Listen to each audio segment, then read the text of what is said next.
But it's my great pleasure to welcome here today two colleagues from other institutions within the University of London.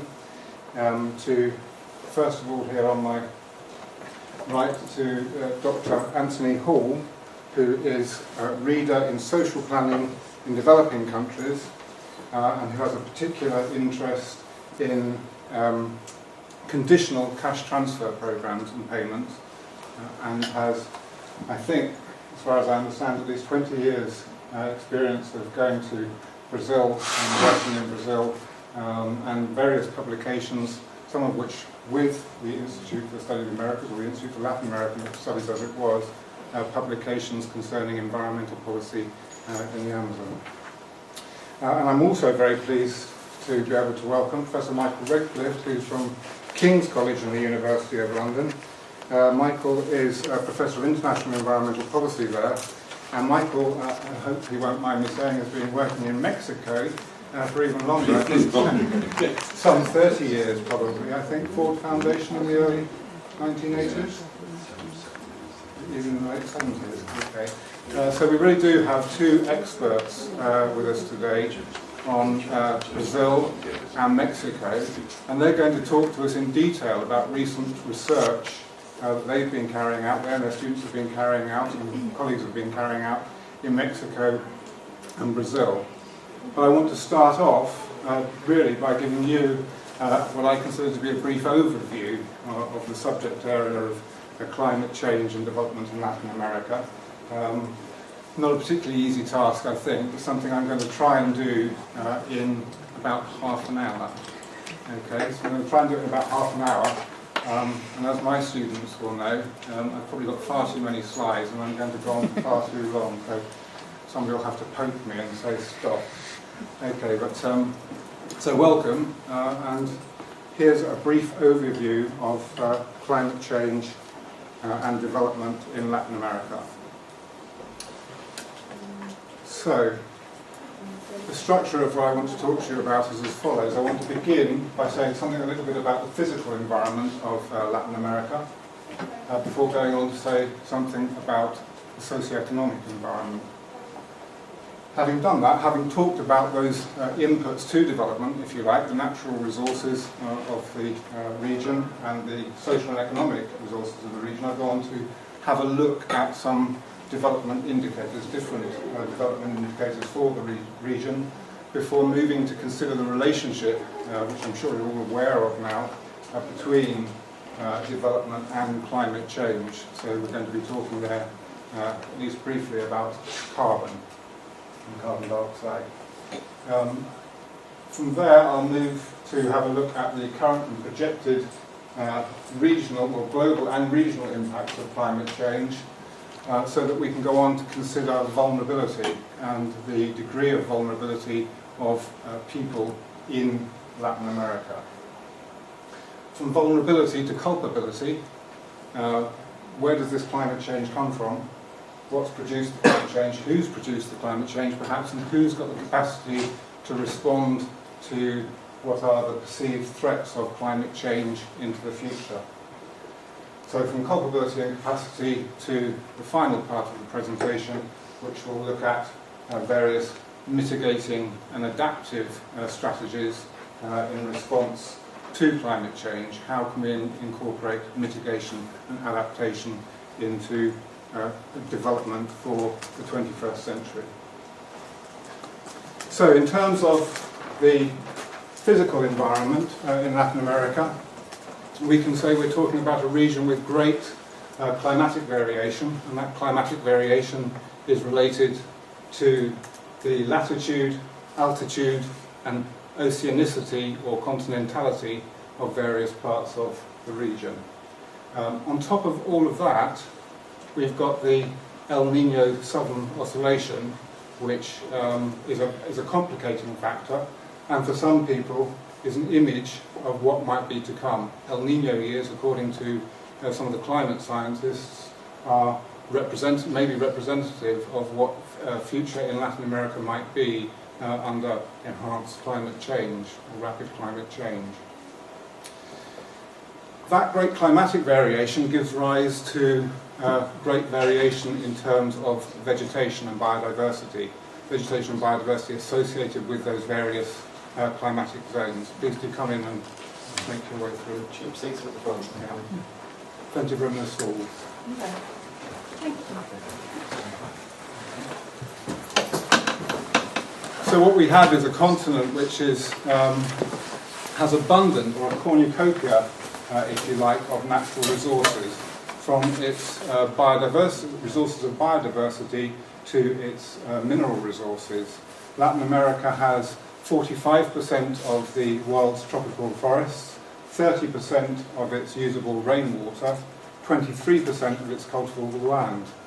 It also has 10% of the global fossil fuel resources. That production is distributed from Mexico with about 34%, Venezuela with 27%, and Brazil 15% and counting as it continues to find more and more fossil fuel resources in the last few years. There's a very significant capacity for hydroelectric generation in the region, and mineral resources from iron ore to zinc, manganese, sulfur are distributed throughout. Particularly if we look down at Bolivia, beyond the silver and mercury that we've known has been there for a long time, we now have resources of lithium, which is going to be important in our electric cars, and also other rare earth metals, which will be important in terms of new climate-friendly technologies into the future. So we've got this cornucopia of natural resources, but we've also got very fragile environments. So harking back to a publication in the 1970s, or right at the beginning of the 1980s by Copgrove, one of the early environmental texts, we've got a situation of catastrophe, or cornucopia, or catastrophe. We've got a cornucopia of resources ripe for potential catastrophe. Something like 80 to 90% of the ecosystems of Latin America can be understood as fragile environments. So in terms of physical environment, we'll move on to consider the socio-economic environment. Latin America is marked by great inequalities in terms of wealth and access to resources, and clientelistic relationships are still dominant in many countries in the region. We've got a region here that has got less than 10% of the global human population, combined with 23% of the global agricultural land. And yet almost 50% of the population of the region doesn't have enough food on a regular basis, is poorly fed, or isn't adequately housed. Cultural diversity also marks the region. There's significant ethnic diversity, including diverse groups of indigenous people throughout the region, which links to different knowledges about managing the environment.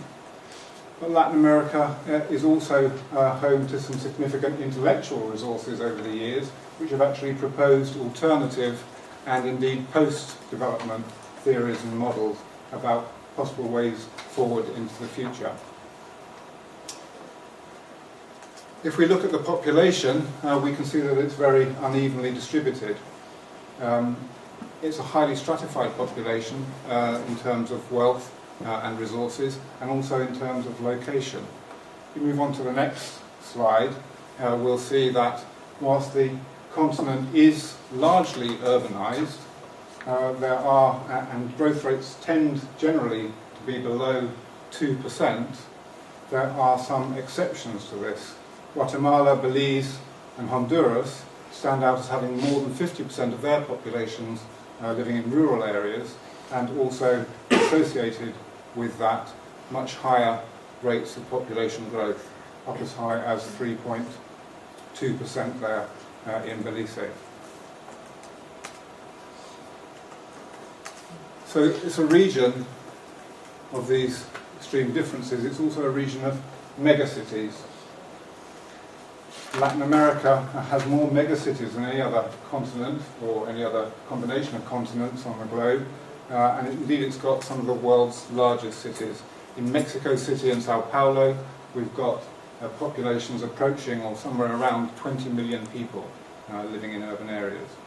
Buenos Aires and Rio de Janeiro have around 10 million people living in each of them. So we're going to have a talk to us about rapid urbanisation, final presentation today, but we need to think in terms of rapid urbanisation. Is this good for the environment or is it bad for the environment? Are cities good for the environment or are cities bad for the environment? That's something to think about. So that's a little bit about the current state of the region in terms of its resources, both natural, social and economic. Then where does it stand presently in terms of its development? Well, Latin American economies are dominated by their comparative advantage in natural resources and abundant cheap labour. Agribusiness, coming to the top of the league, but also significant peasant agricultures. Extractive and heavy industries also dominate the region's economies. One or two countries, Costa Rica and Guatemala, for example, and to a lesser extent Mexico and Brazil, are now beginning to break into the high-tech sector in terms of their exports, but the region's economies are still dominated by heavy industry and agribusiness. It's a region with something approaching 6.2% of global GDP, with annual growth rates ranging from about 2.5% to 8%. These figures, I should say, are 2.5% to 8% are before the current crisis, and while some countries have struggled in the wake of the crisis, others continue to boom, depending on the particular strengths of their economies. Gross national incomes, as you can see, I put some comparators in here, and most of the data have some comparators, the US, the UK and China as comparators that may be of interest.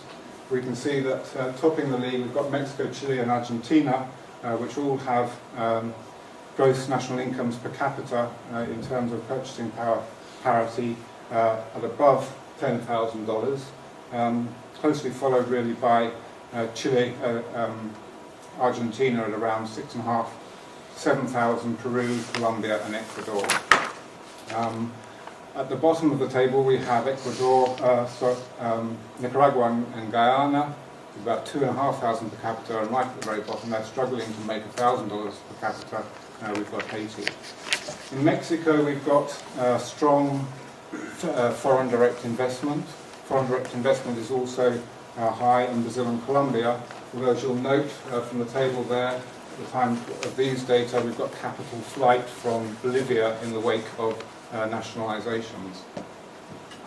Mexico really stands out in this diagram in terms of its remittances of income from abroad, and Mexico, with a population of just over 100 million people, tops China with over 1 billion people in terms of the remittances from abroad.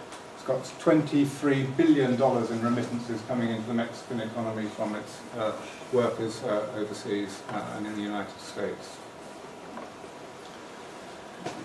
If we look at broader measures of development, such as the United Nations Human Development Index, which takes account of life expectancy, education and literacy as well as income, we see Chile, Argentina and Uruguay are among the 50 highest ranking countries in the region, closely followed by Cuba, Mexico and Costa Rica.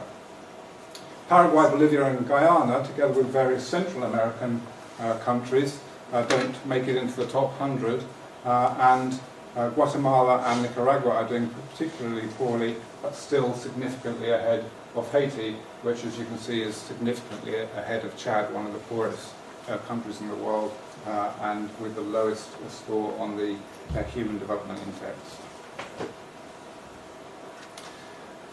So how do those development statistics relate to climate change in the region? Well, we're probably all fairly well aware of this relationship now. We've heard it particularly during this century. Economic development, as you can see from these data, quite closely correlates with CO2 production, and atmospheric CO2 concentrations correlate closely with global mean temperatures. From a pre-industrial level of about 270 parts per million, concentrations of carbon dioxide have risen today to over 380 parts per million, and if we look at carbon dioxide equivalents, then we're over 400 parts per million. Excuse me, can I just clarify, these are excluding land use changes figures, are they? That's excluding land use change. When I came into 430 parts per million, then that's when we're talking about land use change as well. We'll come on to say something about the link to land use change there, particularly deforestation. Okay, so the link between gross national income and CO2 production per capita is quite clear. What's less clear, as you can see from these data, is the link from human development. So development, when we talk about income levels, is closely linked to carbon dioxide production, but development, when we look at broader measures of development, is less clearly linked to carbon dioxide production, although there is still an obvious relationship there. Thinking about environment development trends since the 1990s, these reflect the impact of trade liberalisation in the region, the formation of significant regional trading blocs from the NAFTA, North American Free Trade Agreement, to Mercosur and the Andean communities in the south. Kevin Gallagher, in his analysis of the situation in Mexico, has pointed out that far from an environmental Kuznets curve appearing in Mexico, the Kuznets curve, Simon Kuznets was a welfare economist who looked at the relationship between income distribution and economic growth, and noted that beyond a certain level, after income disparities widened, after a certain level of income growth, then those disparities started to close down again. And it was hypothesized that there would be a similar inverted U-shaped relationship between economic growth and environmental impact. And it was hypothesized that around $5,000 per capita income, that relationship, there would start to be a delinking between environmental impact and economic growth. However, as we've just seen, Mexico is now at $12,500 per capita, and there's still no delinking from economic growth. GDP rose between 1994 and 2000 in Mexico. The first 6 years of the NAFTA agreement, GDP rose by 38%, and associated with that there was a 100% increase in industrial pollution. So no reduction, no environmental Kuznets curve kicking in there. So let's have a look at climate change, shall we? And these are the most recent statistics, reliable statistics available from the IPCC, projected into the future in a minute. So the current global scenario shows us that every year in the first decade of the 21st century is among the 15 hottest years on record. Okay? So a decade of very, very hot weather. Hydrometeorological disasters in that period have increased by more than 100%. If we compare the 1990s with the 1960s, there were 400% more natural catastrophes, with costs to world economies increasing by more than 800%. So we're seeing more natural catastrophes, but also with wealthier countries, the damage caused by natural catastrophes is increasing. 90% of the natural catastrophes in that period of time were 90% of the fatalities from those natural catastrophes were related to hydrometeorological events. So what about regional impacts? How has this impacted Latin America? We can see across the region increasing mean temperatures. Annual precipitation is increasing in the subtropical South America east of the Andes. At the same time, west of the Andes in Chile, then precipitation is reducing. There's been an increased frequency of heavy rain and flooding events, increased intensity and wider geographical distribution of tropical storms and hurricanes. Hurricane Catarina coming in southern Brazil, where never before in history had a hurricane been recorded. Sea level rise is affecting the Caribbean, Central America, Venezuela and Uruguay, and the melting glaciers and high altitude snow and ice cover in Peru, Ecuador and Colombia is a significant issue. And beyond that, we've also got bleaching episodes on the Mesoamerican reef system, That's a 1,000-metre-long reef system which stretches from the north of the Caribbean coast in Mexico down to the Bay Islands in Honduras. And it's a very important resource in terms of local fisheries, the reproduction of local fisheries, but perhaps even more important economically to the region, it's very important in terms of a growing tourism and ecotourism trade. So what about looking into the future? The IPCC's fourth assessment report in 2007 projected the following impacts in Latin America. Gradual replacement of tropical forest by savanna in eastern Amazonia. In northeast South America, semi-arid vegetation giving way to arid land vegetation. Significant loss of biodiversity through habitat destruction and species extinction in tropical Latin America and the Caribbean. A general fall in crop and livestock productivity with impacts on food security. Soybean productivity may be increasing in the temperate zones in Argentina and southern Brazil, but overall an increased number of people at risk from hunger in the region, and changes in rainfall and decreases in glacial cover are reducing water for human consumption, agriculture and energy generation. So how is all this climate change then impacting on the region's economy? In the Rio de la Plata basin, in Brazil, Uruguay and Argentina, flooding events are causing changes in fisheries productivity. In the Pampa, changes in mixed farming productivity due to climate change and also related to climate change, changes in crop pest and diseases. Mexico and Argentina, climate risks related to farming by smallholder and peasant farmers. In the Caribbean, an increased incidence of dengue fever. All these impacts have been already measured and noted. In Mexico and indeed throughout the United States, but in Mexico, increasing damage from pine beetles, potentially devastating in Mexico, which is the global centre for biodiversity and pine species. And biofuel crops in Brazil are now displacing food crops. They're also pushing further into the Amazon region. They're moving cattle ranching south into Paraguay and destroying, as they go, the Gran Chaco of Paraguay. So all these impacts are already occurring as a result of the interaction between climate change and development forces. So, why is the region so vulnerable to climate change? And we're going to talk about vulnerabilities later on. Michael in particular will look at vulnerabilities later on. In a study published in their book, A Climate of Injustice, Robertson Parks in 2007 did some fairly clever calculations with principal component analyses on large data sets, and in their study looking at more than 4,000 extreme weather events between 1980 and 2002, they developed cross-national counts of the numbers of people that were killed, made homeless, or had their livelihoods severely disrupted by these extreme hydrometeorological events.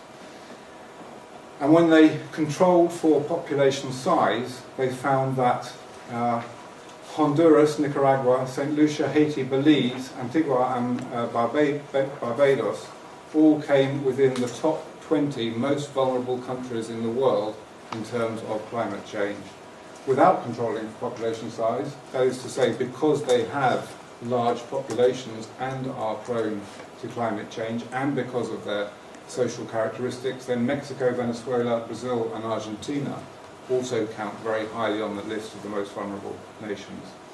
The results of their survey indeed show that countries such as those of Latin America and the Caribbean are actually structurally predisposed to higher levels of social, economic, environmental and institutional vulnerability.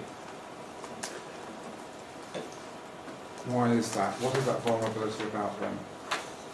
What they say in their book is that countries with colonial legacies of resource extraction suffer from declining terms of trade, commodity price volatility, low levels of internal integration, degraded natural environments, weak civil societies, feeble domestic institutions, high domestic inequality, and large informal sectors. Those conditions are common throughout the region, throughout Latin America.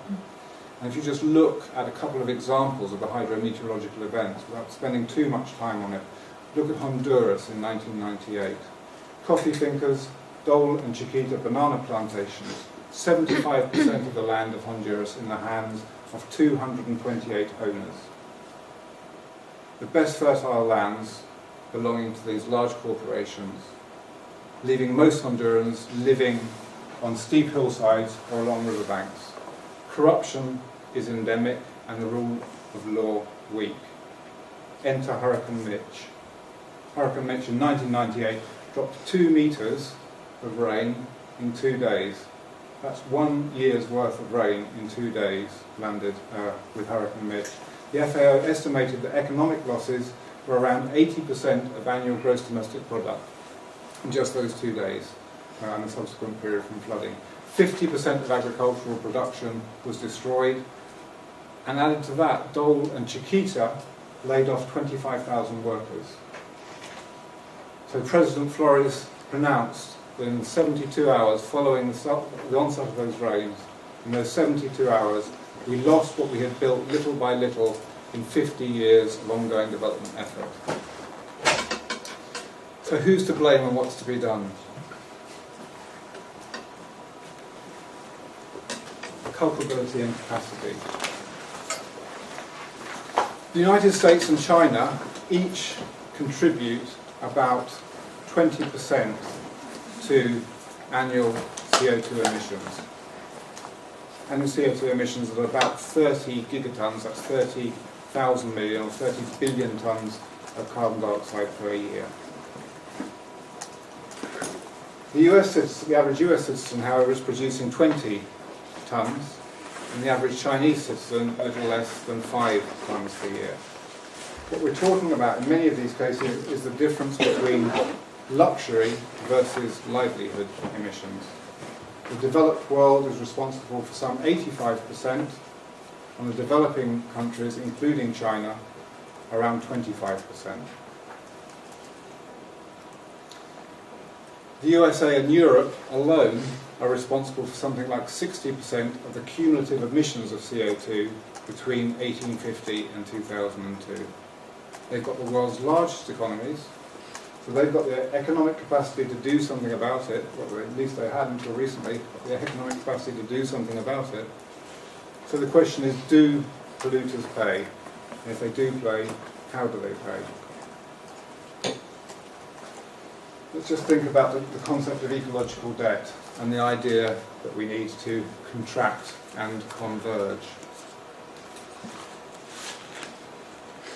It's becoming more common to claim that in place of the financial debt, the external financial debt and economic debt of less industrialized countries, we can counterbalance that by thinking about this ecological debt. Remember that 60% of the cumulative CO2 emissions from the last 150 years are down to the United States and Europe. At the same time then, they have developed what we might call an ecological debt, and they've accumulated that towards the less industrialized countries. The North's development has been achieved, as Sachs put it, by extracting resources from the expanse of geographical space through processes of colonialization, taking in resources from around the world, and from the depths of geological time, extracting fossil fuels and releasing the carbon dioxide which is stored in fossil fuels. So, development in an era of accelerating climate change, we might suggest, is going to require the North to reduce its ecological footprint.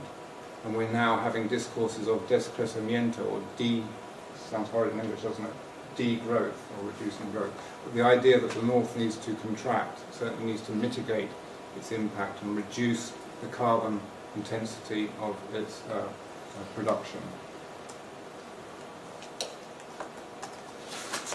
Let's just have a look at that ecological debt very briefly.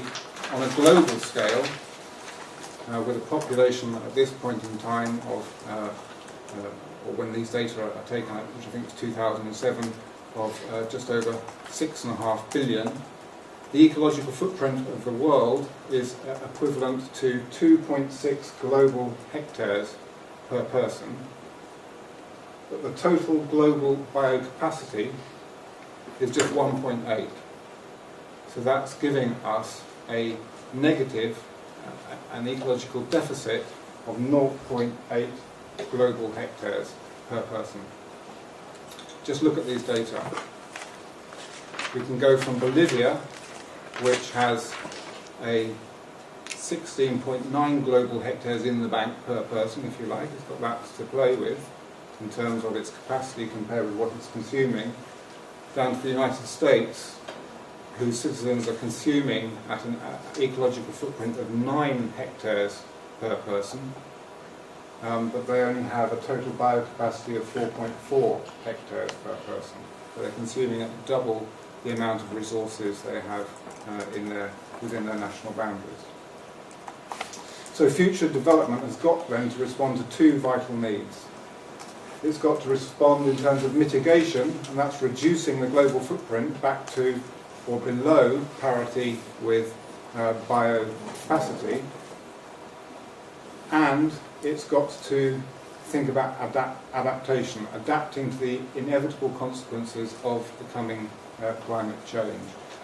If we stop now, we will have another 100 years of increasing temperatures and associated climate change.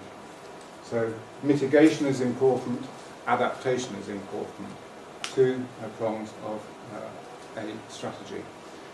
Just very briefly then, because I have done exactly what I said I would and come almost to my time limit with a couple of slides left to go still. If we look at, there's just a few more figures here, trying to compare this time total CO2 production per capita per year, but then comparing that, and here we were talking about land use change, comparing that with the total forest carbon dioxide equivalent per capita. Suriname, at the top of the league here, has 16,600, sorry, these were my very brief calculations, and I took a figure of 500 tons carbon dioxide equivalent per hectare as a round figure just to apply across the region, and then multiplied that by national forest area and divided it by national population. So Suriname comes at the top here, but these countries in green have got this great, in terms of the forest resources that they've got, the stored carbon dioxide, but also because forests can sequester carbon, the capacity to store carbon dioxide. They're in the green. In the middle there, and then coming down to the bottom, we've got a situation where in the United Kingdom here, for example, we've just got a forest carbon dioxide stored equivalent of just 23 tons or 24 tons per person. Haiti, with virtually no forest cover whatsoever, to 6 tons per person as a nation. Okay, so adaptation, that's just thinking briefly about mitigation, now adaptation. It's got to happen now.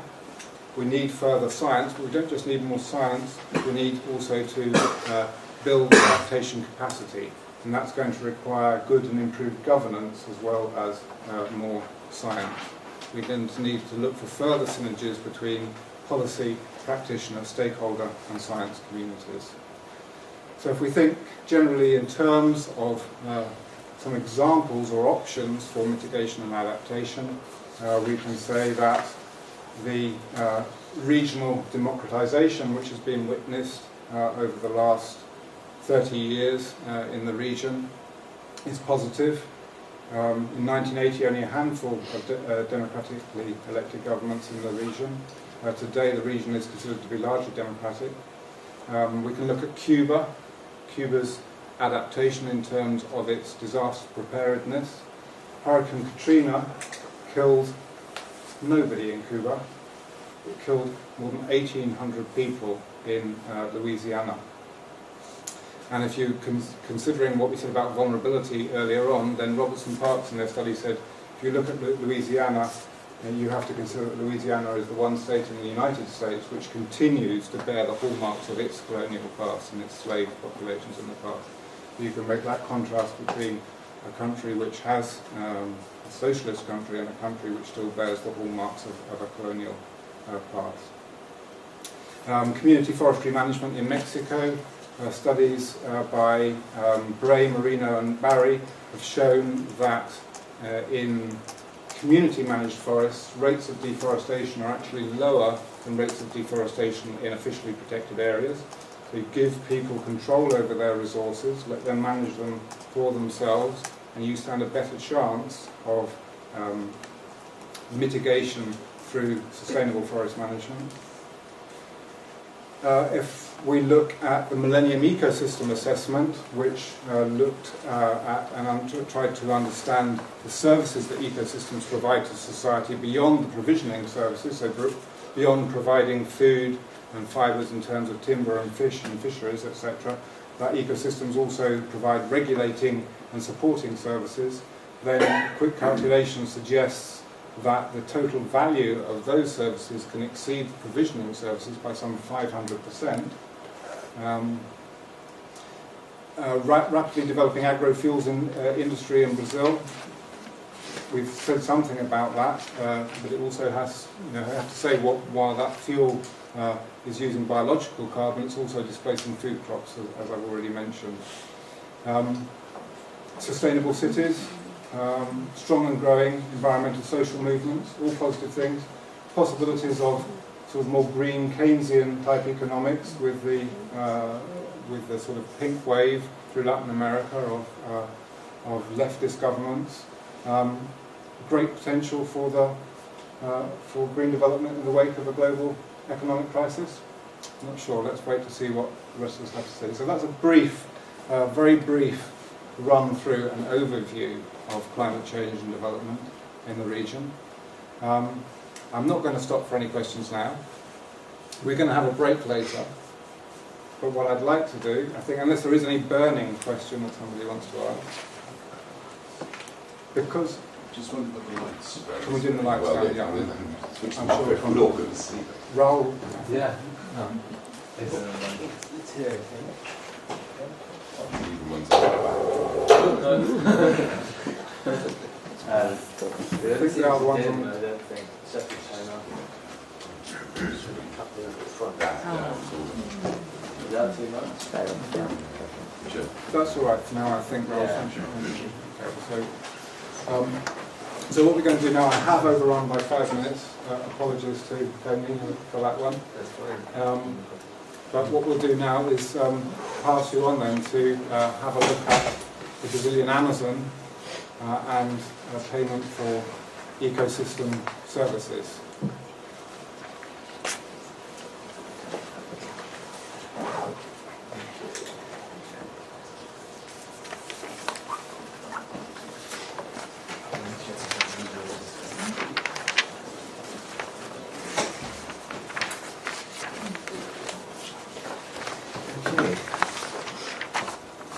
Down, I suppose, otherwise you stop the screen. I'm used to standing up and waving my arms around.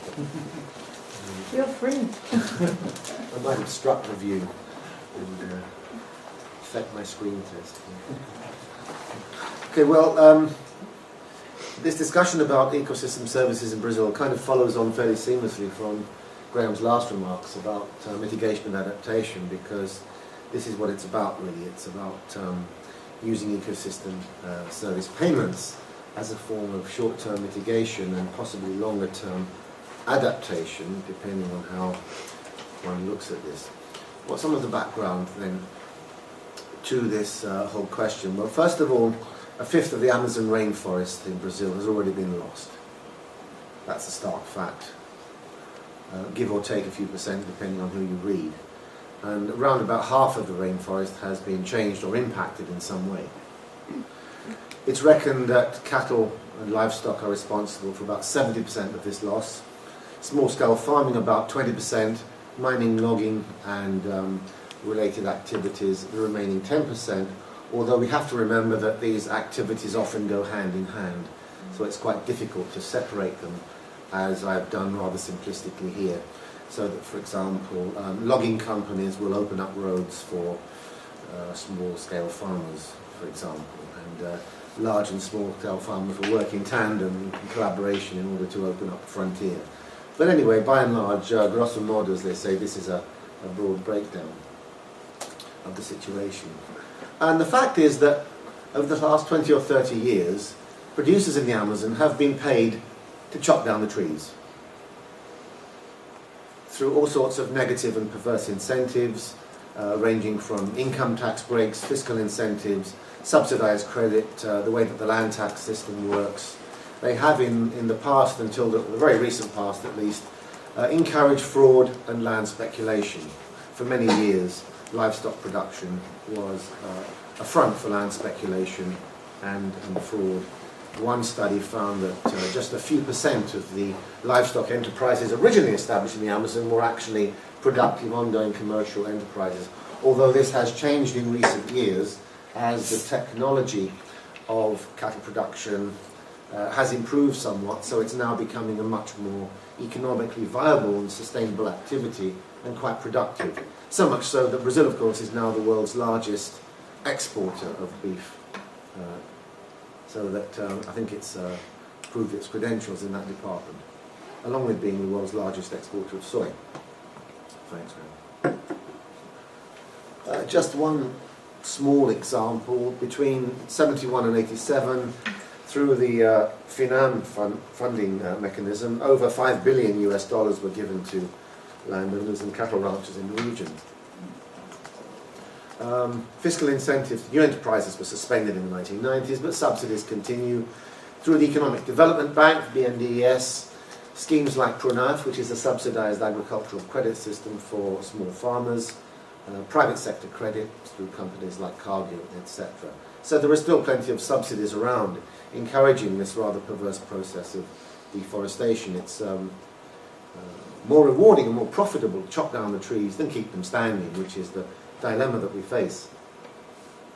How do we try and reverse that situation, or at least stabilize it? So the challenge then, for a start, is to move from a traditional stick to a carrot approach in controlling forest loss. Traditionally, the government has used command and control policies in an attempt to limit deforestation, but they've been a fairly limited effectiveness.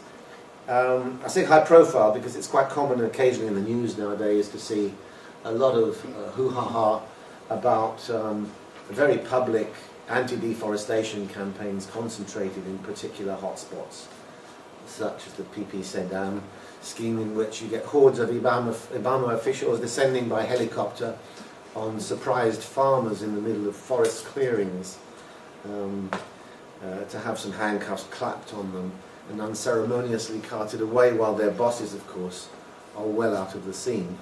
But it's a sad fact that even if Ibama does its job fairly rigorously and manages to catch the culprits, at the end of the day they only collect approximately 3% of the environmental fines that are levied under the environmental crimes laws. So there's not much accountability in that department, at least. They just hire good lawyers to get them off. So the challenge becomes then, how do we create new economic incentives if we can't use the stick approach so much, if that's of limited effectiveness in dissuading people from chopping down trees, because it runs counter to economic logic, apart from anything else. How do we establish new economic incentives to try and revert this process? Well, we can do one of two things. We can support more sustainable development for both large and small producers to minimize forest loss. We can come up with new agrarian systems of production which build upon sustainable forms and discourage destructive forms. And we can, of course, create new and strengthen existing protected areas. Roughly 40%, just over 40% of the Brazilian Amazon rainforest is now in what they call conservation units or indigenous areas, protected areas of one sort or another. And as was said earlier on by Graham, the record shows that they are quite effective in protecting the region against deforestation, although roughly 7 to 8% of the deforestation that does occur is still in protected areas. So it's not 100% foolproof, but it is quite effective. So we can do that. That's more the conservationist approach. In fact, we've got two approaches represented here. One is what you could call a conservationist approach, and the other one is more a sustainable development approach. And these are kind of two ends of the spectrum in this debate about how we establish REDD, but we'll come back to that after. It's not all doom and gloom, however. Over the last 10 years or so, the government and various institutions in the private sector and in civil society have managed to introduce a number of what I've called here greening policies already. Favourable taxes such as the ecological VAT tax in Brazil, the ICMS ecológico. We've got systems of banking which encourage the consideration of environmental criteria in the granting of loans. We've got special lines of rural credit. We've got now the big fashion is in the soy and the cattle sectors as demonstrations of corporate social responsibility for the large producers to establish their green credentials and adopt environmentally sensitive production techniques and to get certification. But of course this is still at its very embryonic stage. So this is what we're fighting. We've got here, courtesy of The Economist, I hope they forgive me for this, but this is their arc of deforestation, sort of moving like this, rather slow-moving boomerang across the region. And we've got here, in various shades of red, blue and green, different kinds of protected areas. And the rate of establishment of protected areas is actually quite fast. It's under successive governments culminating in Lula's administration. And that is still seen in many ways as the principal way of attacking deforestation. The fences and fines approach. You define your protected areas and you try and guard against encroachments one way or another. Or at least minimize them. Can you remind us what the legal Amazon is? The legal Amazon is, yes, because the Brazilian census used to define the Amazon as the north, the northern area, but the legal Amazon is a slightly more restricted area, which doesn't include, for example, most of Maranhão and Mato Grosso, so it's a slightly smaller legal area. So, REDD, I suppose most people here are familiar with REDD. It's become increasingly prominent in policy discussions, and it hinges around the importance of forest preservation in mitigating climate change. How do we keep forests intact and set in motion systems of incentives which encourage its conservation and its maintenance one way or another? So this implies either reducing current deforestation rates in areas which are under development pressure through REDD mechanisms, such as in the state of Pará, for example, and Mato Grosso, which are where rates of deforestation are highest. The other side of the coin is, why should they get all the candy? What about those areas which are still relatively intact and in which the populations are fairly effective in maintaining carbon stocks, such as in protected areas, indigenous reserves, and in those parts of the Amazon, such as the states of Acre and Amapá, which are relatively intact, which preserve 80 to 90% of their forest, compared with Pará and Mato Grosso, which has already lost sort of nearly half of their forests. So there's a debate about the equitable sharing here of rewards for forest conservation. In Brazil, it's a particularly important area, aside from the global debates about forests, because roughly 3/4 of Brazil's greenhouse gas emissions come from deforestation, land use change, and livestock production. Methane in the latter case, for example. Brazil is now committed under its national climate change plan to reduce deforestation by 80% by the year 2020. Rather ambitious, I believe, but nonetheless a worthwhile and worthy cause. It's calculated that ending Amazon deforestation, apart from the national benefits which would accrue obviously, would reduce global emissions by up to 5%, Brazil being the world's 4th largest emitter. And REDD, of course, is therefore seen as a partial solution in this challenge. the idea of giving payments for avoided deforestation and maintenance of existing ecosystem services such as carbon sequestration, biodiversity conservation, rainfall regulation, soil conservation, etc.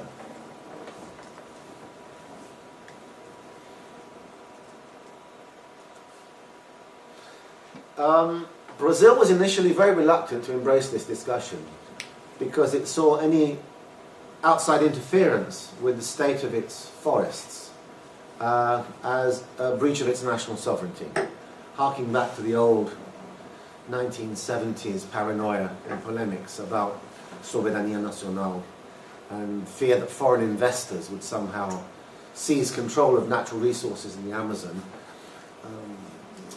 The campaign was, and the sentiments were really echoed in discussions about climate change and a reluctance that Brazil, the world, which has the world's largest remaining area of rainforest, should entertain any idea that external controls or external influences and decision making should play any role whatsoever in governing the rainforest.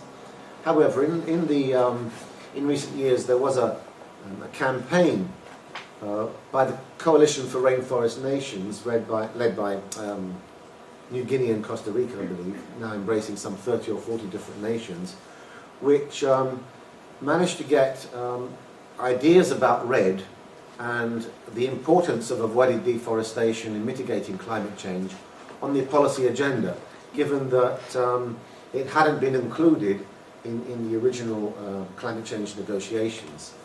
So that post-Kyoto in 2012, the idea was that new policy provisions would be introduced for REDD. In fact, in the latest Copenhagen meeting in December, which was held up pretty much universally as a bit of a disaster in terms of climate change negotiations, one of the few bright spots was the almost universal acceptance of the importance of REDD. And this was something that most nations managed to agree on. And there and then at Copenhagen, the European and industrialized nations agreed to allocate $3.5 billion for REDD, which in the recent forest sector talks in Paris and Oslo, I think it is. No. Anyway, the last couple of weeks they've had these talks in which these commitments have doubled to about $7 million, and it could get higher. But as I said, Brazil was initially reluctant because of these fears of infringements of national sovereignty to even discuss this. And if you talk to anyone from Itamaraty, the Brazilian Foreign Ministry, about climate change and any idea that foreigners should have some kind of influence or funding contribution to make here, you would get some very fierce looks, and any idea would be hotly debated. Although, having said that, the Ministry of the Environment, for example, has always been much warmer and receptive to such suggestions.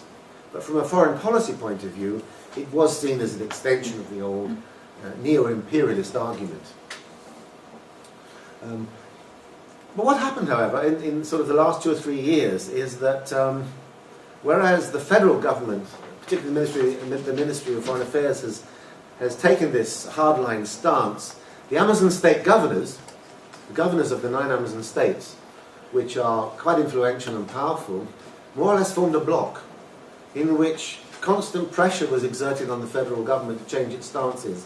And in a couple of fairly important regional meetings, the culmination was a statement to more or less try and oblige the federal government to become more receptive. And this ended up really in the federal government ceding, partly as a result of international pressures, I think, partly as a result of, well, common sense finally prevailing, but also because the Amazon governors themselves were very strong on this, and of course they were talking to Schwarzenegger in California and establishing links with the American state governors who were quite progressive. So they said, okay, all right, we give in. And nowadays it's a much more receptive stage that one finds. However, the devil is in the detail, as they say, and the federal government position is that they're much more in favour of international donations in some kind of collective trust fund type arrangement. as a source of funding for RED projects and programs, rather than carbon markets. Many of the current RED initiatives, which I'll be saying a little bit about in a second, are partially funded at least through the voluntary carbon markets, which are not part of the official system. But of course the idea is that after 2012, once this has been renegotiated, that funds could be raised on the official markets to try and provide the funding necessary. The Brazilian government's position, however, is that funding should be raised, but that this funding, 90% of it at least, I think was the latest figure I heard, would be raised without the industrialized nations having the right to offset these emissions. So this is to reinforce their position that, well, we're not going to let the developed countries get away with this. You know, we can't be expected to shoulder all the burden of mitigating climate change when the industrialized countries are the main culprits to start with. So they say, oh, well, we'll sort of participate reluctantly, you know, as long as the developing countries don't expect to get credit for this, and through offsets, through carbon offsets. So what they're looking at really is getting most of the funding through some kind of mega international fund, which is partly reflected in this new Amazon fund, which has been set up in Brazil, kick-started by the Norwegians with a $1 billion grant, which is promising to grow quite considerably in the future, and through which a number of projects have already been funded. So they're hoping that this kind of funding mechanism will prevail, the idea being that if all the money is pooled into some huge bucket, therefore this will give less chance for outside powers to exert any leverage, that the national government will retain a strong degree of control over the way the money is used. And all the internal processes of decision-making are entirely within the Brazilian government's control. There may be a representative from the Norwegian government there somehow, perhaps the ambassador or one of their officials. It's calculated that RED in the Amazon, if once it's implemented, could raise over the next 3 decades between $7 and $18 billion. This is research done by some fairly well-established people from Woods Hole, IPAM, Woods Hole Institute, etc., who've worked for several years in this field. That's what they calculate. It's a fairly wide margin of error there, as you can see. But clearly there is a huge financial potential there, so it's thought, and that this would reduce greenhouse gas emissions by 6 billion tonnes. So in terms of mitigation, financially and in terms of carbon emissions, the impact could be quite significant, and there could be quite a bit of a policy shake-up if it works. So the idea then is to move from this kind of scenario to that kind of scenario. From the tree destroyers to the tree huggers. Where are we? Yeah, I mean, that was taken in Rondônia along the BR-364 several years ago. And that was taken a couple of years ago in one of the Pro Ambiente projects, which I'll be saying something about. That's our ideal. So what's actually happening? This is all very nice theoretically. I mean, we've got this huge potential for change. But what is actually happening on the ground?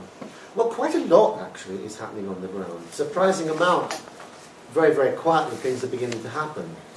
I want to talk about briefly 2 projects which are operational and in existence, and a few projects which are at the design stage in the pipeline. So what are the operational projects in Brazil and Amazon? Well, the very first one was actually Pro Ambiente.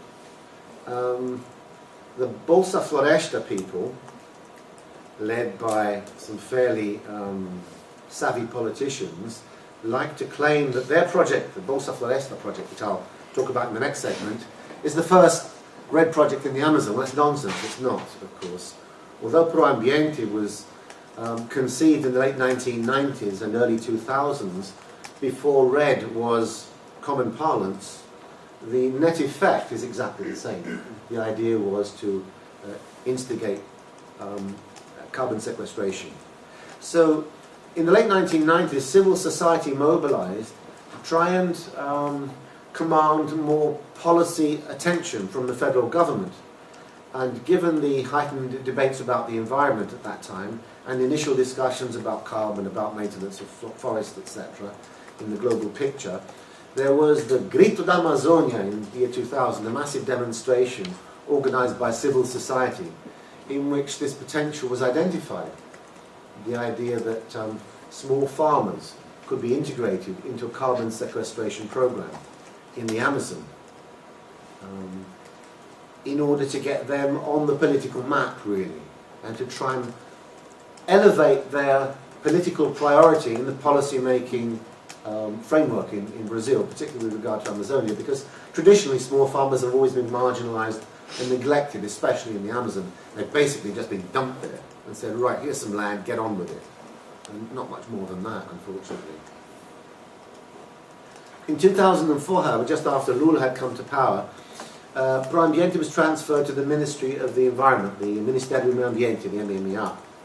And it basically comprised, well, originally of 12, now 11 development poles, totaling about 4,000 families altogether, in which it was hoped that the project would pay roughly $45 a month to each family, to each household, in order to encourage activities like agroforestry, extractivism, sustainable fishing, etc., sustainable forest management, activities which already form part of the agrarian systems which small producers were used to in the region, albeit on a relatively small scale. Rubber tapping obviously goes back, well over a century, and so on. Sustainable fishing in the caboclo economy was always well established. Agroforestry, developed from indigenous techniques, had spread into many parts of the Amazon. So in a very low-profile way, much of this technology has already existed for many, many decades. So the idea was to mobilize this and get it official recognition and to instigate a system of rewards for those people who are practicing these sustainable systems.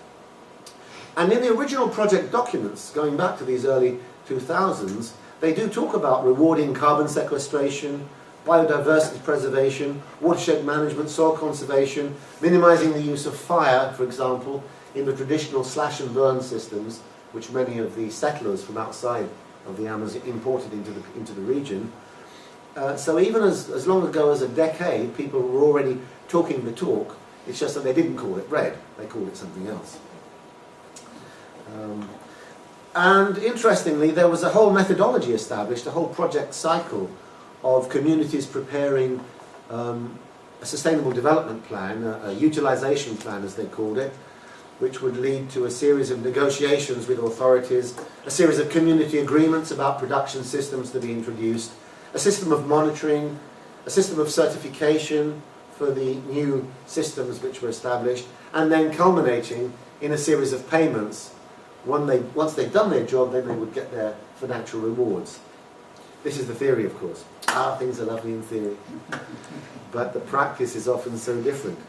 In one or two cases, this project cycle did get fairly advanced in the cycle, but they all stopped short of certification. So what happened was that there was a kind of a leap between the agreements and the payments. So the monitoring and the certification were not exactly missed out, but they kind of got a bit forgotten, I think, and because of the long time lags and the delays in planning, etc., and implementation, and the frustrations which were building up, then there was a certain amount of leapfrogging. And that just gives you a rough idea of the distribution of these development poles. 1, 2, 3, 4, 5, 6, 7, 8, 9, 10. Yes, there's 11 there. And in my researches, probably only about half of these are properly functioning, and the other half are mais ou menos. Those areas which have a strong history of farmer mobilization and grassroots community mobilization and organization, those are the poles which tend to be more successful in areas like Acre, like on the Trans-Amazon Highway, for example.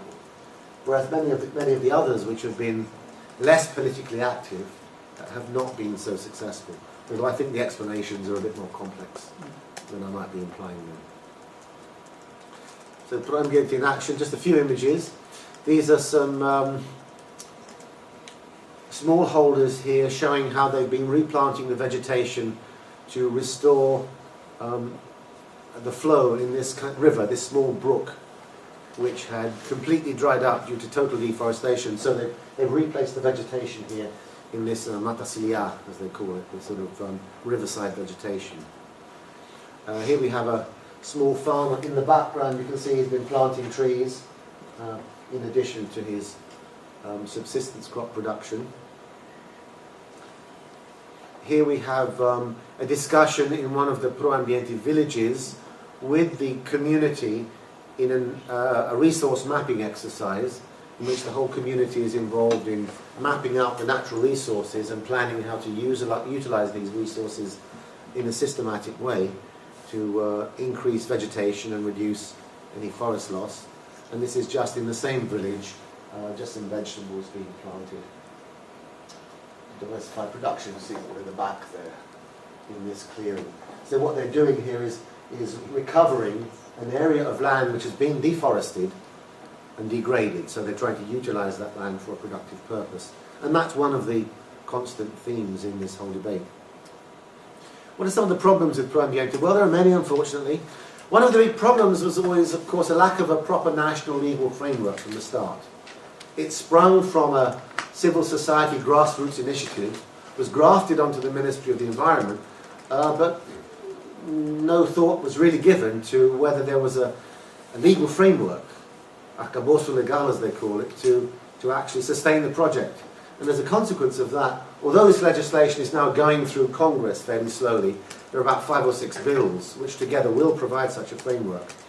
One of the problems was that there was no earmarked funding for the scheme, so that less than half of the number of families involved was actually paid. So only 42% did receive these monthly payments, totaling about $300 each family on average over a couple of years. And what happened was that in order to get the funds which they did manage to disperse, they had to dip into another fund, which was the pilot program to save the Brazilian Rainforest Fund, the PDA, which was a fund destined for precisely this kind of project, but which had remained unspent. So being very creative in their accounting procedures, they said, right, you're not spending this money, thank you very much, we'll have that. And one has to admire the flexibility there. So they did use these funds, which were only going to sit there and get probably eroded by inflation anyway, and put them to good use. But of course the downside was that many of the families who were eagerly anticipating payment, of course, received nothing. And this has built up a legacy of frustration and disappointment, which is very, very difficult to overcome in the next phase of Pro Ambiente, which they're trying to revive now and inject some new life into. So we'll have to see how that goes. Because of all these funding and administration problems, there was little project monitoring and technical support. So that some of the NGOs, which for example were recruited and contracted to give extension services to the farmers, were not paid after their initial contracts. So over the longer period, they kind of withdrew. And obviously, if you're not being paid, you can't really do the work. The system of credit, Pronafi, which was administered through the Ministry of Agrarian Development, still came up against the rather retrograde banking bureaucracy in Brazil, which is always very reluctant to fund small farmers, even with money which is earmarked for them, because of the problems of collateral, problems of contacting farmers, problems of contracts, etc. So the whole bureaucratic mechanism acted as a major obstacle to the effective distribution of credit. And there were allegations, I have to say, which I heard on more than one occasion, that in the Lula administration there was a certain amount of political bias in the distribution of those few resources which were available for farmers, in terms of which poles were favoured over others, how the priorities were established. So it was alleged, although I have no proof of this, that, for example, those which were the strongest supporters of the government party, the Workers' Party, tended to fare rather better than those which had perhaps a history of opposition or indifference to the government party. Now, exactly how much truth there is in that, I don't know, but I did come across it on more than one occasion, and there was a certain amount of bitterness involved there. That's Pro Ambiente, and at the moment it's in a kind of state of limbo, Pro Ambiente, and they're trying to sort of revive it and build upon it. The second project, which is actually operational, and which is much better known than Pro Ambiente internationally, for obvious reasons, is the famous Bolsa Floresta program in the state of Amazonas. And this kind of illustrates the strong driving force to RED, which is being given by state governments at the moment. While the federal government is in a sort of typical state of limbo and não sabemos o que fazer mais, you know, things aren't quite moving fast enough, and things sort of ticking along but not ticking along, you know what I mean? The states are really grasping the nettle, grabbing the bull by the horns, if you'll excuse the environmentally unfriendly metaphor, and taking this process forward because they realise what's at stake. They realise that they have a lot of money to make potentially from this and a lot of political kudos to gain by being seen as leaders in this field. So in a sense they're sort of leading the charge. And at the head of this charge is the state of Amazonas with Bolsa Floresta, or forest grant, forest income, whatever you'd like to call it. And this was the kind of blue-eyed boy of the state government, and it's being run by a special foundation set up for the purpose, the Fundação Amazonas Sustentável, or FAS, with an ex-state secretary of the environment, ex-university professor, and fairly charismatic, fast-moving, political type, savvy character called Virgílio Viana, that I'm sure some of you, my Brazilian colleagues, will have come across. And how can one put it? This has been driven by very forcible leadership. It was a political decision taken by the state government. In doing so, they bypassed the state conservation or protected area secretariat and set up a special fund to run the project. It covers 14 protected areas in the state, and at the moment the focus is on one particular protected area called the Juma Sustainable Development Reserve, which is fairly small admittedly. It has just 320 families, and it is reported to be paying $30 a month to its families individually as households, plus extra funds for the development of agricultural systems and community infrastructure appropriate to conservation. And it gets its money from private institutions, from Bradesco, the Brazilian bank, the Marriott hotel chain, which is one of its main funders, Coca-Cola, and probably one or two others by now. I've kind of lost track. And they've set up a $60 million trust fund which funds the running costs of this project. They have a headquarters in Manaus, and if you go behind the front reception desk, it looks rather like NASA in the back. There are banks of computers and very eager, very anxious technicals there, calculating every bit of the project. No doubt extremely efficiently, but I don't know how many of them have actually travelled to the project, which is about 12 hours away by very, very fast boat. This is the headquarters at the Juma Reserve. Does that look special to you? Quite sophisticated, as you can see. Got their own satellite communication systems, some quite sophisticated buildings, solar powered heating and power generation. Oops. They've established a very impressive college there, school for the local high school children, which teaches academic and vocational subjects geared towards sustainable production. So they learn about the environment. There's environmental education as well as standard academic education.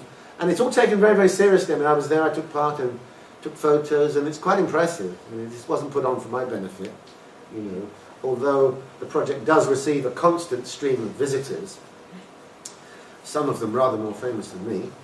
So it's quite impressive, and obviously they wanted to establish something which would impress outsiders. and do justice to the importance of the project. And in a sense, you can think, well, why not? If this project wants to do something serious, create a decent infrastructure. And I can go along with that. The big question, of course, is it sustainable in the long run? So this is the village, the existing huts, and they built this pathway along there. So they've built some village infrastructure as well. It's not just concentrated in the headquarters. Oh, that's my son there, my 21-year-old son, who's just discovered the delights of the Amazon. I took him with me to cut his teeth, as it were, and he took to it literally like a duck to water. Only afterwards did they tell us about the piranha fish. So I was quite grateful that they didn't tell us beforehand. It might have spoilt the fun. What are some of the issues with Bolsa Floresta? You notice I'm using this neutral language. Yes. Issues. One of the big issues with Bolsa Floresta is that it's kind of in the middle of a Garden of Eden at the moment. How much additionality is there? And how much PR is there? In other words, how much is it established to create a good image of environmental action at the state level? And to what extent does it represent a real mitigation effect? In the sense that there's not much pressure on the forest in this particular part of Amazonas. There is a road which passes by the southern boundaries of the project, and in 20, 30 years you could argue that it's quite likely that once settlers start coming in, it will induce pressure on the Sustainable Development Reserve of Juma. But at the moment it's all something of an unknown quantity, so many people have commented exactly how justified this project is. In terms of reducing deforestation, yes. Although you could argue that in terms of preserving what already exists, it's very justified. There have been arguments that, well, a lot of money has been spent on building the infrastructure, but some of the families complain that they haven't been receiving their monthly payments. So, who do you believe? The State Conservation Agency, SEUC, was excluded from the design and planning of this scheme. I think for political reasons, that they wanted to set up an independent foundation, the Amazonas Sustentable Foundation, which would be under the control of the state governor and of its director, the Gilles Viana, without having to worry about any political complications. There were questions raised, however, on several occasions, to various people I spoke to, about the lack of effective community participation in the project design. And one of the red principles is that there should be full stakeholder consultation. That all the different stakeholders and production groups, whether they be large or small, be effectively consulted to decide what do people see as in their best interests and to negotiate a way forward. There will be compromises, trade-offs probably, but it has to be a participatory decision. But there were lots of complaints that this didn't actually happen in Juma, and it had all the hallmarks of a governor-imposed top-down solution. One of the examples which was cited to me, which is kind of illustrative and emblematic of this situation, is this wonderful pathway here, going through the village. This wasn't something which the villagers wanted, nor something which they were consulted about, but something which the state governor, Braga, imposed because he didn't like to get mud issues, apparently. Or he didn't want visitors to be put in, to be embarrassed or to face any kind of hardships. So part of the project funding was allocated towards building this fairly sophisticated pathway, which runs for a kilometre or so along the village. That was still under construction while I visited it last summer. Funds which no doubt could have been put to far better social or environmental use, but that was the decision that was taken. Whether there was an element of sour grapes there, or whether that was an accurate portrayal of the process, I'm not so sure, but it was something which came up on more than one occasion. So there are the examples of two projects, one federal and one state, which are already well underway. Okay, there are a number of projects, however, which are what you might call pilot projects at the very design and conception phase, which are it's still being negotiated. It's still in the very early stages of the cycle. Some for smallholders and some for the big boys. A couple of examples. Campo Cidadão, for example, in the state of Pará, is organised by the state government again, theoretically involving 120,000 farmers in 6 priority areas covering 6 million hectares and 7,500 producers amongst settler farmers, rubber tappers and indigenous groups. And the idea, well, it's similar to one along the Trans-Amazon Highway, which is focused on the Altamira town, which is one of the Pro Ambiente poles. So the idea is that this project would try and resurrect and build upon the work which was started by Pro Ambiente in Altamira along the Trans-Amazon Highway, that particular stretch of several hundred kilometres of the Trans-Amazon Highway, and build upon that. Again, a very politically active, historically involved, well-organised bunch of farmers there. And more recently, the state of Acre, which is over 80% still intact, sometimes known as the forest state, or the forest conservation state, the home of Chico Mendes and the rubber tappers movement, etc., and a strong record of mobilisation for protection. They've just developed, on paper, although it doesn't actually exist in practice, I don't think, what they call their Payment for Environmental Services Carbon Project. Now, all of these have different elements. I can reduce them to a few common points here.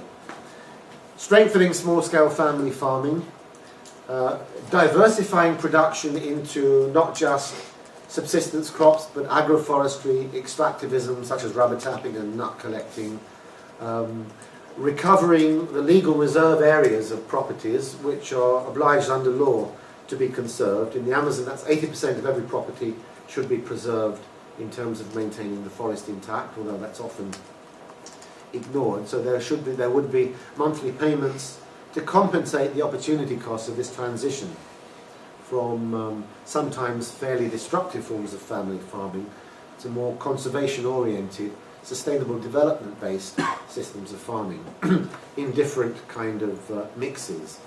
But we've got these initial thoughts then in Pará and in Acre to tackle smallholders' issues. There's another set of projects, that gives you an idea of that, which deal with larger farmers. There's a couple of initiatives, because it's recognised, that large farmers are, after all, the main drivers of deforestation. So if you're going to institute a RED project, it doesn't make a lot of sense to ignore them. One of the problems with environmental activists in the Amazon until recently has been that they've tended to ignore the villains. They've labelled the cattle ranchers and the loggers as the villains, and we're not talking to you because you're bad. Yahoo sort of politics. They've come to realise, of course, that this is totally ridiculous. You can't ignore the enemy. The first rule of war is to know your enemy and kind of bring them close.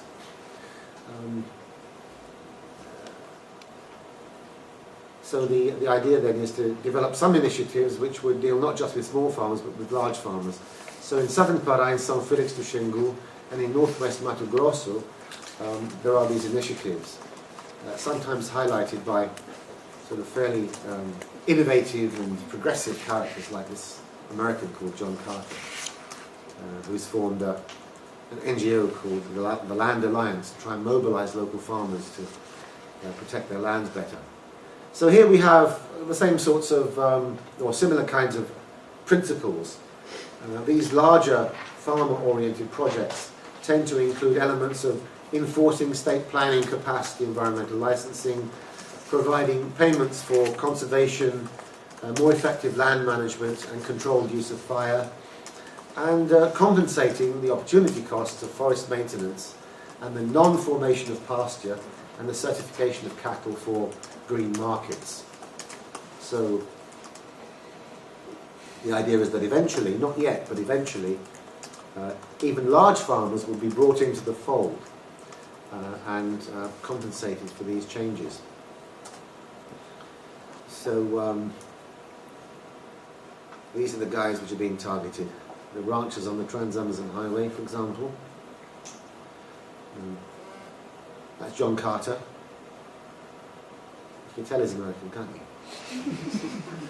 But he's apparently he moved to the Amazon about 15 years ago and bought something like 10,000 hectares, maybe a bit more, and was so shocked by the destructive land management and land use practices of the local fazendeiros that he decided to try and do something about it. So he formed a kind of alliance, this land alliance, Alianza da Terra, with a growing group of local landowners, which I think was initially treated with some skepticism, but which now seems to have gained quite a head of steam.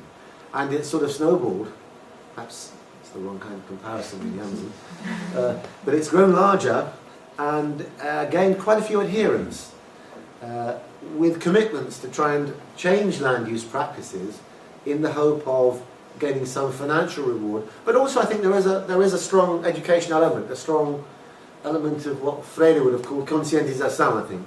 Self-realization and awareness that this is really the way forward, that to continue with the degrading, destructive forest removal policies of the past, despite the fact that it might make short-term economic sense, is really only going to be self-destructive in the long run.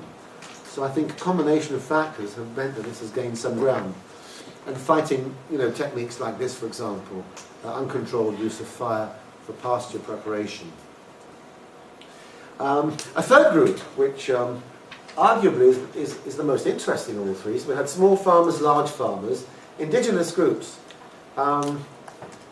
Indigenous reserves occupied 25% of Brazil's rainforest, and they contain 1/3 of the region's carbon stocks.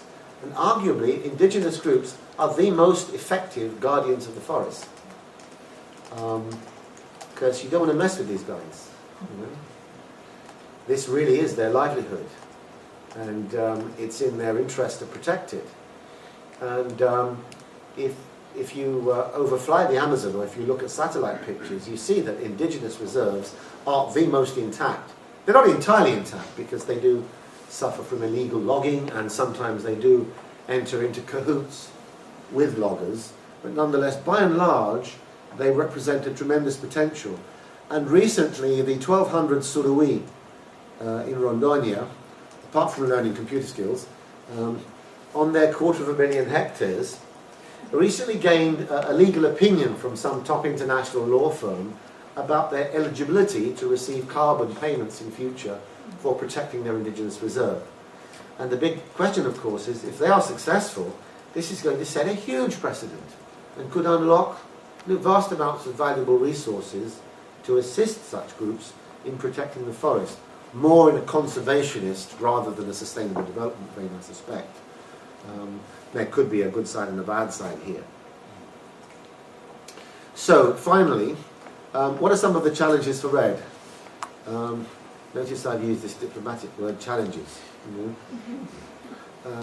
Well, I spent 2 years in the World Bank, and it was drummed into me, you never use the word problems. You only talk about challenges. So it's kind of stuck, so excuse me for that. Challenges. Well, I mean, many of you will have come across these issues already. One which we've already mentioned in relation to Bolsa Floresta, that of additionality.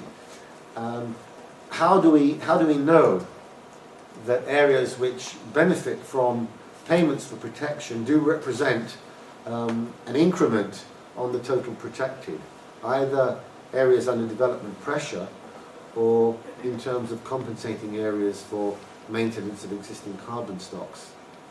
How do you determine additionality in both cases? In a sense, it's easier if you can establish a baseline in an area which is half deforested and say, right, we'll measure it from here, and any improvements you'll be compensated for in one scenario. But in the sort of more conservation-based scenario, it's a bit more complex in terms of establishing the degree of merit and reward which should be calculated for those whose forests have not been destroyed. Some policymakers might argue, well, if they've not been destroyed, what's the problem? There's no need to pay them if there's no pressure. But that, of course, is going to be a very hot area of contestation. Equity versus efficiency. In efficiency terms, you would try and target the main drivers of deforestation with your reward systems. The cattle ranchers, the loggers, the soybean farmers, etc. In terms of social justice and equity, you'd obviously want to try and spread the jam a bit to benefit the less important drivers and tackle livelihood and poverty alleviation issues. So this means looking at the kind of historical roles here. Issues of leakage and displacement. If you preserve in one area, does this mean that destructive activities will merely be displaced to another area, creating perverse incentives so that people could be rewarded in area A for maintaining this wonderful forest intact, and they would go and deforest area B, and they would gain A from incentives and B from commercial profit, and the overall gain in carbon sequestration might be zero or even negative. So one has to be careful of the perverse incentives which might be created in any such system, which would require very careful monitoring and observation. And I think you can begin to see how complex that might be in terms of the technology required, and particularly in terms of the enforcement mechanisms and the institutional requirements needed here.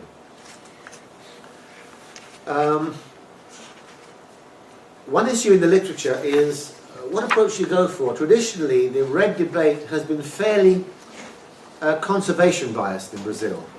It's about reinforcing the conservation of existing areas which are already well protected and expanding these areas, which is a kind of the safe bet. You know, it's not that difficult to do, and it's quite easy to get international funding for that. Or do you pursue the sustainable development path? Do you try and engineer a transition from mitigation to adaptation?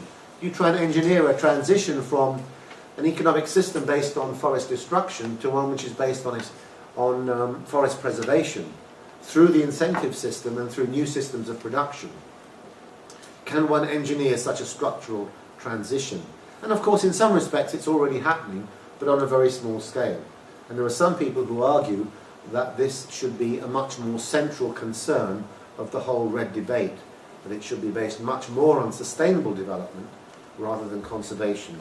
Because after all, one can't preserve the Amazon in aspic, as it were. One has to recognize that it is a development resource. And this is where a lot of the resentment in Brazil, a lot of the nationalistic sentiment comes from, in terms of some of the commentators there. People like my good friend Berta Becker, who's a well-known geographer. She says, why the hell should we preserve the Amazon? In Portuguese, obviously. She's very, very vociferous, and she's not the only one. Why should we preserve the Amazon when it's such a valuable resource here, which has tremendous economic potential?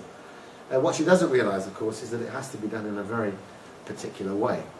But there is this live policy debate. Another set of issues concerns the very simplistic assumptions which policymakers sometimes make about the importance of economic factors in stimulating the concern for conservation, and the possibility that non-economic factors and cultural issues may be just as important as economic factors in terms of instilling a sense of appreciation, a sense of awareness, a non-economic value to the forest, which perhaps systems of payments may not affect, or may even affect negatively. So how do you balance economic and non-economic factors in the analysis, which is something I hope to look into in a bit more depth myself in my research. And the other thing, of course, is the bandwagon effect. Everyone wants to climb on board now. They see these sort of huge bags of money jingling just outside of people's reach, so near yet so far. And everyone's climbing on the bandwagon now.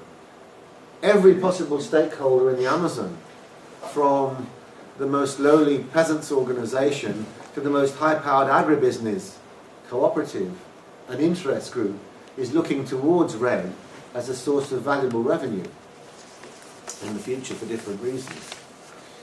But will funding be sustainable in effect? if we look at the history of some larger scale programs, like the pilot program to conserve the Brazilian rainforest, the PPG-7, which recently wound up after,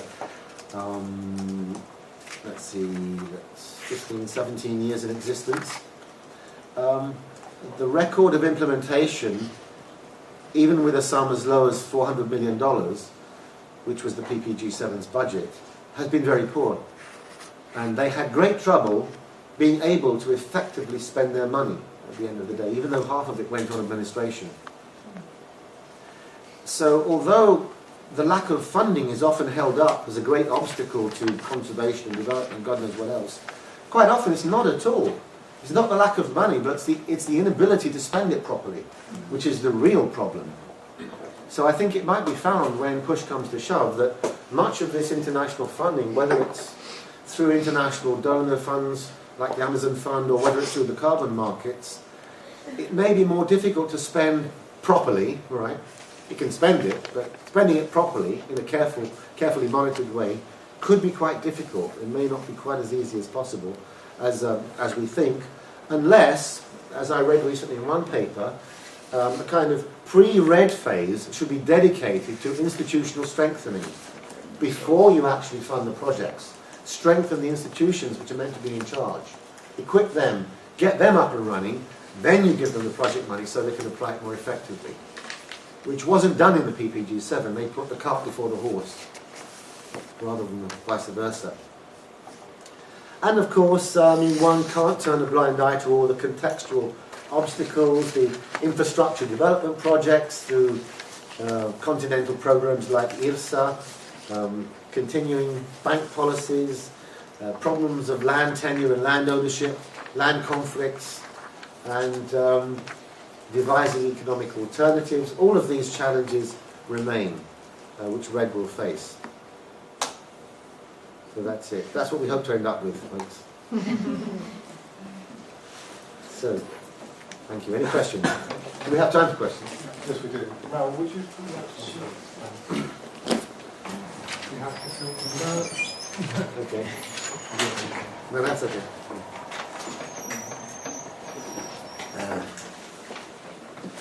Yeah, please. Thanks for that. Very, very interesting. What strikes me about particularly the first two projects you presented is how small they are. Yes. And of course, the issue there is when you're dealing in one with 4,000 families and the other one with 320 families. The issue is, and the first one can it be upscale, of course, to cover much larger areas. And right. that poses I your think issue about that's the idea. capacity. The idea is that the government, in the case of Pro Ambiente at least, will learn from its early mistakes and will try and consolidate what was successful as a launch pad for something of a larger scale. But of course, for that, they're going to need funding. They're going to need proper institutional strengthening. They're going to need some proper systems to organise this. And I think they probably realise, some of the inherent dangers and the fact that you can't work miracles in a short space of time. Something like this is takes a long time to develop, I think, properly. But to follow on from that, I mean, the Bolsa Floresta, there's the issue of scaling up, but also there's probably even thornier issue of the leadership. Right. Once the governor is not in place and Viana is no longer there, will it die out? I mean, who knows? I mean, how do you asked issues about sustainability? To what extent do you see that sort of scaling up? Well, I think part of the idea of creating FAST was to keep it independent of political pressures. I mean, I don't know in effect how that's going to work, but it's got some kind of mixed legal status. The precise details of which would have to be investigated, I think, in terms of sustainability. But that's a good question. I mean, There's a lot. I think the state has acquired quite a good international reputation through some very effective marketing as a kind of shining example of good practice in this field. And often hears it quoted, and it's often presented in international fora. I've seen a couple of presentations in London given by Virgilio, and I think it was presented in Copenhagen as well. And you know, there never is any opportunity to make sure that the message is spread. And I think in that case, then it wouldn't be that difficult or challenging a problem to scale up from Juma to the other 13 reserves or whatever. Although, of course, we're talking huge distances here. You know, the logistics are quite frightening. Juma is like 12 hours away from Manas by speedboat. And when I say speedboat, I mean speedboat. You know, going very fast. Or it's a flight, you know. And it makes you realise. And that was one of the closest, I think, the closest reserve. So the logistics and the expense involved shouldn't be underestimated. Question at the back. Hi, yeah, this is kind of related because it's about the Bolsa Terrestre project as well. You're talking a bit about scaling it up, and I was wondering if you could say a bit more about if there are really plans for that. And how They always very but cagey also about this. I did connect ask them specifically about, well, what's happening on the other reserves? They said, yes, well, of course, the project is operational everywhere. But of course it isn't. It's not possible. And did you say there was 4,000 families that are getting in? That was for ambient. That was How in many ambient. in... Well, just over 300 in Juma. There's 320 families in Juma. And I can't recollect the figure for the others. I don't know, Monique, if you know the... Well, they say that they're operational in all the reserves, They do, so yeah. it would be quite a substantial number. But Yeah, I don't know how That's- effectively yeah, operational exactly, they are. yeah. There would be some degree of contact, but I really don't think... They're expanding, they're expanding. they're but- expanding, yeah. Okay, I misheard and I thought there were 4,000 families being reached. And if they reach getting $30 a month, then that actually, They're unless not- my calculations are wrong, you're looking at just $1.5 million a year going to the families. Yeah. But you said they'd raised 60 million? They have a $60 million trust fund, apparently. Yeah. And So they pay the is overhead the cost money of the just project on sitting the in a interest, I FAS think, on that. account? Sorry? Because, I mean, it seems like if they've managed to raise 60 million from, big corporate CSR programs, then that money, you'd expect them to be able to continue to raise a significant amount of money. And There's a they're good actually prospect that indirectly they will. paying I mean, out they're very maybe a marketable. million, maybe a lot less. The idea is that they only use the interest The interest, yeah. on that money That's fine. to make the payment, so that the program remains sustainable in the So long if they term. cease trying to raise further funds because What? they have enough, Uh, is this They do enough? raise money on the voluntary carbon market, Yeah, I also. think, as well. Not yet. So what are they planning to do with the extra money that they raise? Who looks after it? FAS does. The foundation Yeah, the looked foundation after does. it, yeah. And is Virgilio Viana the head of FAS? Yes. Yeah, he's the director. And he set it up because he was previously the head of Well, he was involved in setting it up. I think it's the governor, Eduardo Braga and Virgilio were jointly responsible, probably. And you don't know the legal status of FAS exactly. I It haven't still looked- sounds really interesting. I haven't looked into the It legal... was created by the Yeah. climate change law of the state of Amazonas. That's right, they have a climate change Yeah. of their own. And it kind of privatized all payments for environmental services into the foundation. Is that an appropriate word? Privatized? Mhm. Yes. Yeah, it was the first state to set up its own climate change law. I mean, to that extent, it was pioneering in that sense. Do you know to what extent it is scaled up across Amazon? Not with any degree of precision, no. I mean, I think most of the activities are concentrated in Juma. They are expanding gradually. They're building infrastructure slowly, spreading. But as I said, it's a slow process. I've got two more questions here on the back, Rachel, on the back. I just want to pick up on from some of the points that have been raised about the amount of money that there is available, and picking up from the point that you're talking about institutional strengthening, and also the non-economic factors and the complexities of what's happening here. One other thing immediately comes to mind, given the amount of interest being seen to be doing the right thing, how, some of the cultural practices that exist in Brazil, but also across the region, there's a lot of corruption. So how much,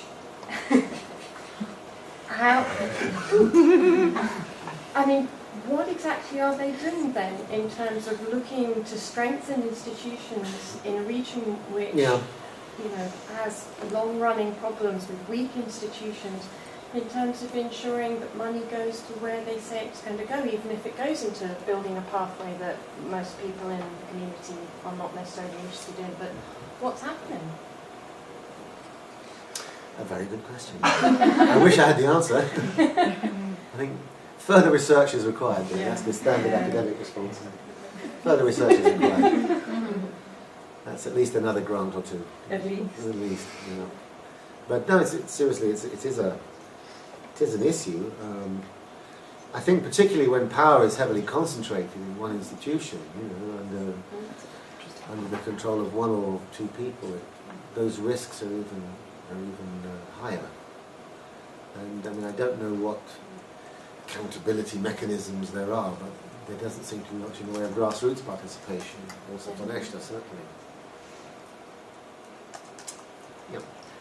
I've got a couple of questions if that's all right. The first one's on question of standards, because I know the Druma Reserve was certified by the Climate Community and Biodiversity Standards. Right. So of course it surprises me that you say that the level of community participation was not very good, because that's supposed to be one of the basic requirements of those standards. And so I just want to know, if you see those standards. There is nominally a minimal level of participation, and I think they hold like an annual assembly in which village representatives gather at the headquarters.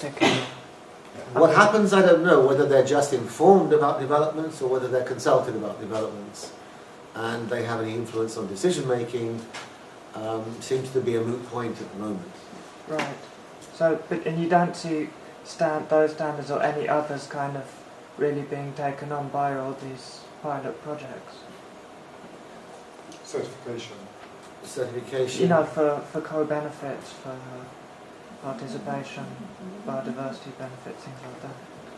Not in terms of certification at the moment. Are you referring to the other pilot projects? Yeah. Well, I think eventually that will form part of the process in order simply to gain a degree of international credibility. I think without that, people would remain rather sceptical. Okay.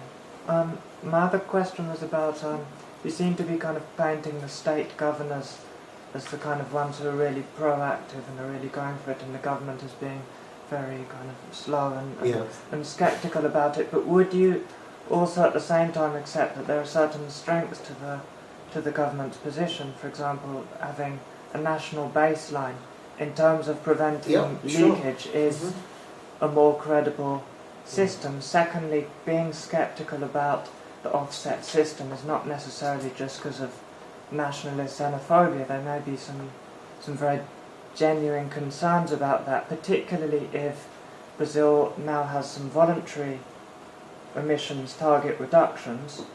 Now, if they're serious about those, well, why would they want a lot of offsets in their country, which are by definition taking up the cheapest mitigation opportunities? Yes, no, I mean, I wouldn't discount the federal position at all. It's just that in operational terms, the bureaucracy's been rather heavy and slow moving, in fact, and they don't seem to have dedicated enough resources to taking it seriously. I think maybe in the next phase things will change, especially once the legislation gets through Congress, and perhaps they can command some funding from the Amazon Fund to give them some chance of taking it forward.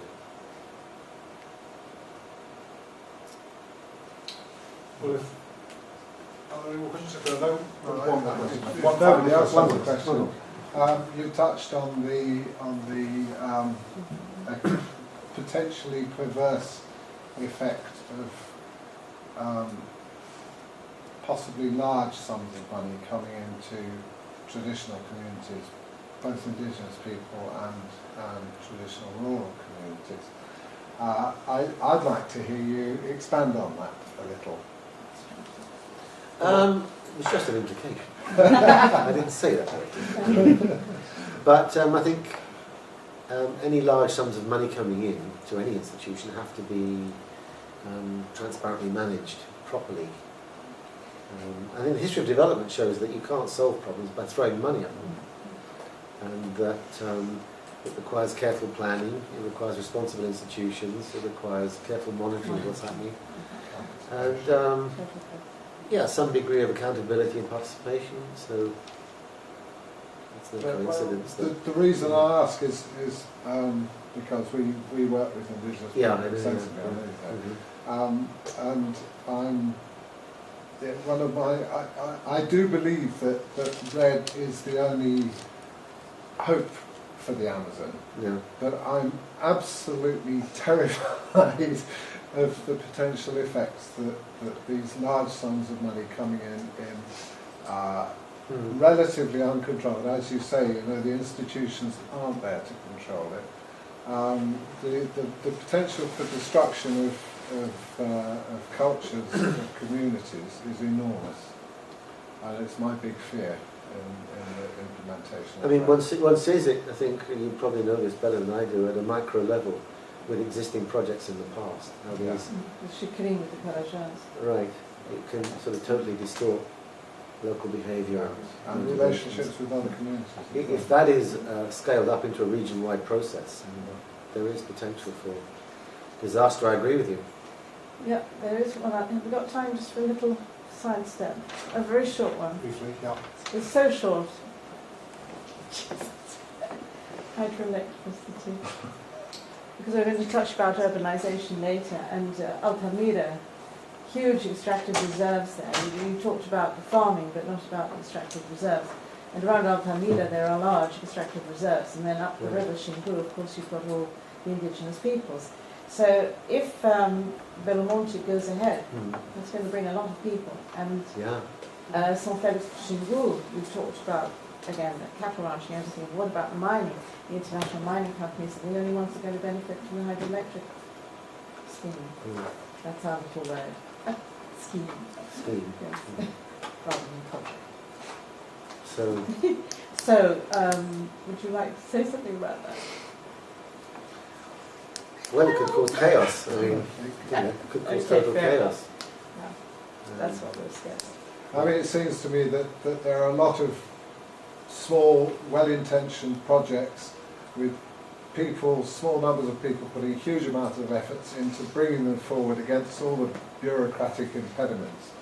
And then along comes some mega scheme, commercial, backed by the government or backed by international corporations, and these things can be swept away. It's right. Well, we've already seen what's happened in other mega projects in the region, in Tucuruí and Carajás. They've all been pretty transformative. Yeah, but this one's right now. Yeah. Sorry. After so many years of resistance, Fight goes on. fight goes on. Okay, well, we've got 10 or 15 minutes now for a break.